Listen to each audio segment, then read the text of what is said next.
আমরা এর আগে যখন সায়েন্স ফেস্ট আয়োজন করেছিলাম তখন আমরা বলেছি এই সায়েন্স ফেস্ট আয়োজন করা শিবিরের কাজ না, এটা কাজ ছিল রাষ্ট্রের কাজ ছিল সেটিকে আয়োজন। আমরা সেখানে আহ্বান করেছিলাম যে রোবোটিক ফেস্ট রাষ্ট্র করতে পারে মন্ত্রণালয়ের উদ্যোগে, সেটি করেনি।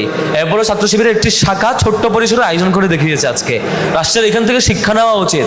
ছাত্র শিবিরের মতো একটা ছাত্র সংগঠন যদি তার একটা ছোট্ট ব্রাঞ্চ যদি এই লেভেলের রোবোটিক ফেস্ট করতে পারে, রাষ্ট্রের এটাকে অনেক বড় লেভেলে নিয়ে যাওয়া উচিত।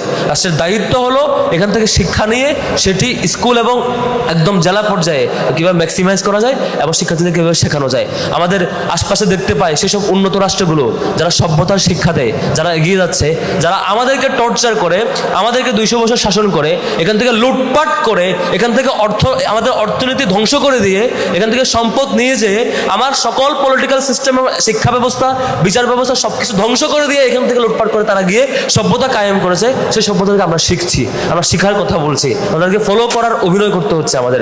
অথচ আমাদের জাতিকে, আমাদের রিসোর্সকে মোবিলাইজ করা সেই পরিকল্পনা, সেই সম্ভাবনাকে ইউটিলাইজ করার চেষ্টা আমরা এখনো লক্ষ্য করি নাই। রাষ্ট্র এবং সকল নাগরিকের সেটি ইউটিলাইজ করার দায়িত্ব। শিবিরের জায়গা থেকে স্টুডেন্ট ছাত্র সংগঠন হিসেবে আমরা মিনিমাম লেভেলে একটা চেষ্টা দেখিয়েছি মাত্র। আমাদের সকল নাগরিককে অনুরোধ করবো তার জায়গা থেকে শিক্ষার্থীদেরকে গড়ে তোলবার জন্য চেষ্টা জারি রাখা দরকার। আমরাও দোয়া চাই সারা দেশে সকল পর্যায়ে আমরা যাতে শিক্ষার্থীদের কল্যাণে, আমাদের শিক্ষার্থীদের জন্য আমাদের সকল কর্মসূচিকে ডেডিকেটেড রাখতে পারি। আর আমার জায়গা থেকে শুধু 2-1টা বিষয় অবজারভেশন শেয়ার করব।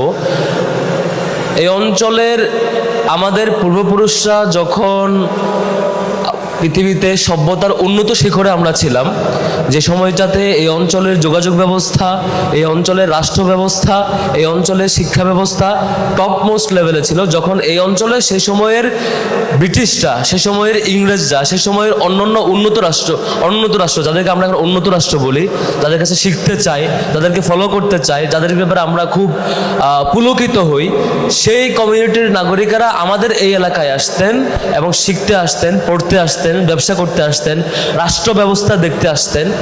কিন্তু এক পর্যায়ে কি হলো, এক পর্যায়ে তা ব্রিটিশরা এসে এটা দখল করে এই এলাকার পলিটিক্যাল সিস্টেম নষ্ট করে দিল, এই অঞ্চলের রাষ্ট্র ব্যবস্থা নষ্ট করলো, এই অঞ্চলের শিক্ষা ব্যবস্থা ধ্বংস করে দিল, এই অঞ্চলের টোটাল সিস্টেমটা নষ্ট করে নতুন করে এই অঞ্চলের মানুষকে দাস বানিয়ে ছাড়লো। এই অঞ্চলের মানুষের চিন্তা চেতনা কলোনিয়াল মাইন্ডসেট তৈরি করলো, যার মধ্য দিয়ে আমরা একটা অধঃপতনের চূড়ান্ত শিখরে গিয়েছি, আজকে যেখানে এসে ঠেকেছি। এবং এখন আমরা তাদেরকে আইডল মানতে শুরু করছি, অথচ আমরা ভুলে গিয়েছি এই অঞ্চলের মানুষরা আমরা সবকিছুর উন্নত শিখরে ছিলাম, সবকিছুর এই সকল জ্ঞান বিজ্ঞানের, সকল সভ্যতার অন্যতম চূড়ান্ত লেভেলের ধারক এবং বাহক ছিলাম আমরা। এবং আমরা আজকে পিছিয়ে গিয়েছি।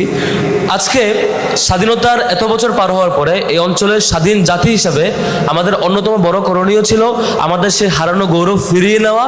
আমাদের করণীয় ছিল আমাদের এই ইয়তদেরকে, এই স্টুডেন্টদেরকে, আমার সকল শিক্ষার্থীকে এই জাতির জন্য উপযোগী করে গড়ে তোলা।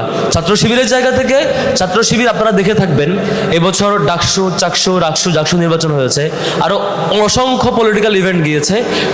সবকিছু পলিটিক্যাল ইভেন্টকে ছাপিয়ে ছাত্র শিবিরের মূল ফোকাস ছিল শিক্ষার্থীদের নিয়ে কাজ করা। আপনি দেখে থাকবেন প্রত্যেকটা শাখা পর্যায়ে সকল A+ প্রাপ্ত শিক্ষার্থীকে সংবর্ধনার আওতায় নিয়ে আসা হয়েছে। সকল A+ পান নাই, রেজাল্ট খারাপ হয়েছে, তাদেরকে কাউন্সেলিং এর আওতায় নিয়ে আসা হয়েছে। সকল পর্যায়ে নবীনবরণ প্রোগ্রাম এবং ক্যারিয়ার গাইডলাইন প্রোগ্রাম হয়েছে সারা দেশের সকল পর্যায়ে।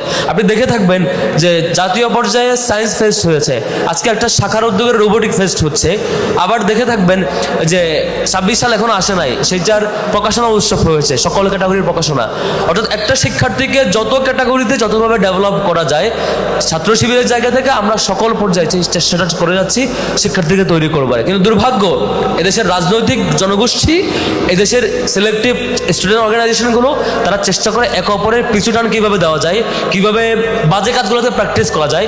দেখবেন ইন্টারনাল এবং এক্সটার্নাল কম্পিটিশন হইলো যে কীভাবে চাঁদাবাজির পরিমাণ বাড়ানো যায়, দখলের পরিমাণ বাড়ানো যায়, কীভাবে ক্যাম্পাসের মধ্যে তার ভাই পলিটিক্সকে ম্যাক্সিমাইজ করা যায়, কীভাবে তার পিছনে কত সংখ্যক শিক্ষার্থী ঘুরবে, এটার প্র্যাকটিস বেশি করা যায়। আমরা ডাকসুতে নির্বাচিত হওয়ার পরে ঘোষণা দিয়েছিলাম যে আজকে নির্বাচন হয়েছে, আজকে রেজাল্ট হয়েছে, এখন এর পরে কোনো ধরনের বিজয় মিছিল হবে না, আমরা এখানে ভাই পলিটিক্স করতে আসি নাই। যারা শিক্ষার্থী তার পড়াশোনা করবে, আমাদের জায়গায় কাজ হবে তাদের ফ্যাসিলিটিসকে ম্যাক্সিমাইজ করা, তাদেরকে ফ্যাসিলিটেট করা, লিমিটেশনগুলোকে অ্যাড্রেস করা। ছাত্র শিবিরের জায়গা থেকে আমরা সেই চেষ্টা করছি, স্ব শাখার জায়গা থেকে সারা দেশে চেষ্টা করছে। আমরা আহ্বান করব বাংলাদেশের সকল ক্যাটাগরির স্টেক হোল্ডার, সেটা পলিটিক্যাল হোক, সোশ্যাল হোক, অন্যান্য এনজিও হোক কিংবা গভর্নমেন্টের হোক, সবার